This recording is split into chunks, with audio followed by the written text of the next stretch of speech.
ఇక Khammam distribution centre వద్ద ఎటువంటి పరిస్థితి నెలకొందనేది మా ప్రతినిధి మరింత సమాచారాన్ని అందిస్తారు.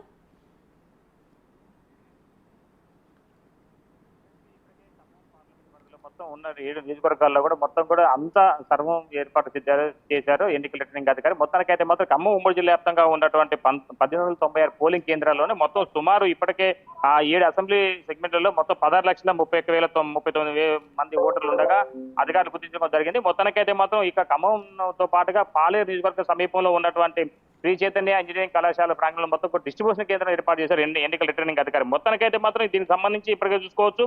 దీంట్లో మొత్తం ఓవరాల్ గా అంటే పురుషుల ఓటు బ్యాంక్ వచ్చేటప్పుడు 7,78,116 మంది పై పురుషులు ఉండగా దీంట్లో 8,43,749 మంది స్త్రీలు ఉన్నారు. మొత్తానికైతే మాత్రం 130 మంది పైగా ట్రాన్స్జెండర్స్ ఉన్నారు. అదే విధంగా చూసుకుంటే మాత్రం ఎన్ఆర్ఐలు కావచ్చు, సిటిజన్స్ కావచ్చు, మొత్తానికైతే మాత్రం వాళ్ళకు 30,389 మందితో పాటు దివ్యాంగులు వచ్చేసి 10,318 మంది పైగా సీనియర్ సిటిజన్స్ తమ ఓటుకు వినియోగించుకున్న రంగం సిద్ధమైంది. మొత్తానికైతే మాత్రం ప్రశాంతమైన వాతావరణం పారదర్శకంగా ఎన్నికలు నిర్వహించేందుకు మాత్రం ఎన్నికల రిటర్నింగ్ అధికారి మొత్తం అన్ని ఏర్పాట్లు చేశారు. మరోవైపు చూసుకుంటే మరి రాష్ట్ర సరిహద్దు చెక్ పోస్ట్ లో కూడా అన్ని ఏర్పాటు చేయడం కూడా జరిగింది. మొత్తానికైతే మాత్రం పోలింగ్ కేంద్రాల వద్ద మాత్రం ఎలాంటి అవాంఛనీయ సంఘటన జరగకుండా ఉండే విధంగా పోలీసు అధికారులు కూడా సుమారు 2,000 మంది పైగా అంటే ప్రత్యేక బెటాలియన్ 4 బెటాలియన్లు మొత్తం కూడా ఉమ్మడి జిల్లా వ్యాప్తంగా ఉన్న 7 నియోజకవర్గాల్లో కూడా విధులు నిర్వహించేందుకు రంగం సిద్ధమైంది.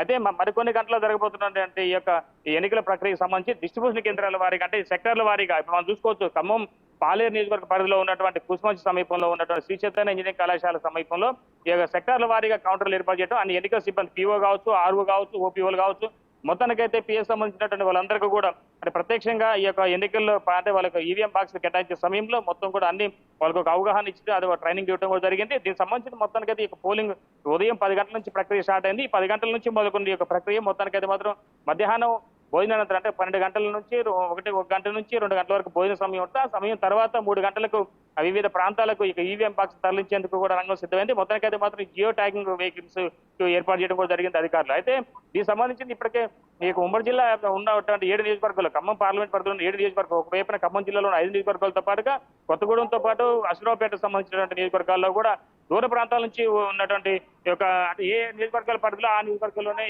ఎన్నికల డిస్ట్రిబ్యూషన్ కేంద్రాలు కూడా ఏర్పాటు చేశారు అధికారులు. మొత్తానికైతే మాత్రం ఈ ఏర్పాటు ప్రక్రియ మాత్రం ఆ నియోజకవర్గ పరిధిలో కూడా అన్ని పోలీస్ స్టేషన్లలో కూడా ఈ ఏర్పాట్లకు సజావు జరిగే విధంగా అన్ని ఏర్పాట్లు చేస్తారు రిటర్నింగ్ అధికారి. అయితే మొత్తానికైతే మాత్రం ఒక్కొక్క జరగనున్న సాధారణ పార్లమెంట్ ఎన్నికల లోక్సభ ఎన్నికల నేపథ్యంలోనే 2,391 మంది పైగా పోలీస్ కంపెనీలు పాల్గొంటున్నారు. అయితే ఇదిలా ఉంటే భద్రాద్రి కొత్తగూడెం జిల్లాలో మహబూబాద్ పార్లమెంట్ పరిధిలో ఉన్నటువంటి 3 నియోజకవర్గాలు ఉన్నాయి.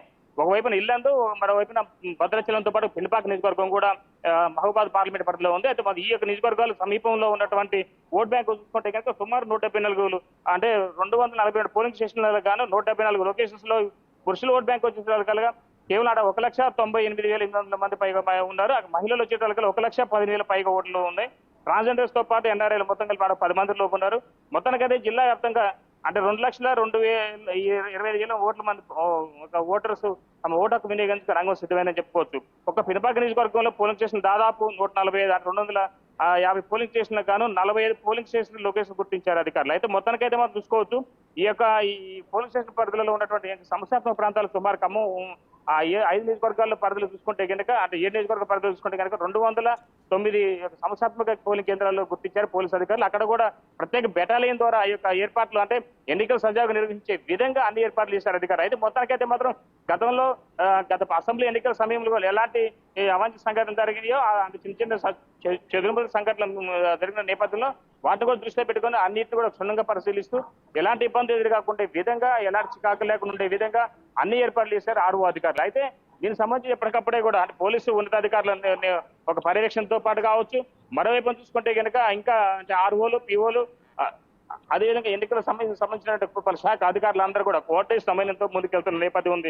అయితే మొత్తానికైతే మాత్రం ఈ ఎన్నికల ఈవీఎం బాక్స్ మాత్రం మధ్యాహ్నం 3 గంటల అంటే 3 గంటలకు పోలింగ్ డిస్ట్రిబ్యూషన్ కేంద్రం ప్రాంతం నుంచి మొదలుకుంటే కనుక మొత్తానికైతే మాత్రం నియోజకవర్గాల అంటే పిఎస్ పోలింగ్ స్టేషన్ అక్కడ 6 గంటల్లోపు అవన్నీ చేరుకునే విధంగా అన్ని ఏర్పాట్లు చేశారు. మొత్తం దివ్యాంగులు కావచ్చు, మరోవైపున వికలాంగులు కావచ్చు, వాళ్ళ వరకు కూడా ప్రత్యేక కౌంటర్లు, ప్రత్యేకంగా ర్యాంపోలు కూడా ఏర్పాటు చేశారు అక్కడ ఎన్నికల పోలింగ్ సమీపంలో ఉన్నటువంటి పోలింగ్ కేంద్రాల్లో. ఏది ఏమనైనా కానీ మొత్తానికైతే మాత్రం పార్లమెంట్ ఎన్నికలు సజావుగా నిర్వహించే విధంగా అన్ని ఏర్పాట్లు చేశారు. మొత్తానికి అయితే 144 సెక్షన్స్ కూడా అమల్లో ఉంది. అయితే మొత్తానికి అయితే మాత్రం ఇక్కడ పోలింగ్ పరిధిలో మీటర్ల వరకు కూడా ఎలాంటి ప్రచారాలు కానీ ఎలాంటి అంటే ప్రలోభాలుగా చేయకూడదని చెప్పి ప్రత్యేకంగా అక్కడ అధికారులు కూడా అన్ని ఏర్పాట్లు చేశారు. అయితే మొత్తానికైతే ఇప్పుడు ప్రచార పరానికైతే మొత్తానికైతే తెరపడింది రేణుకి. మొత్తానికైతే మాత్రం మరి కాసేపట్లో మధ్యాహ్నం పూట వరకు 3 గంటలకు ఈవీఎం డిస్ట్రిక్ట్ ప్రాంగణం నుంచి పిఎస్లకు పోలింగ్ సిబ్బంది ఈవీఎం తరలి వెళ్ళనున్న నేపథ్యంలో పోలీసు సిబ్బంది భారీ బందోబస్తు నడుమ ఈవీఎం కేంద్రం తరలి వెళ్ళున్నారు చెప్పుకోవచ్చు. Thank you Bhaskar.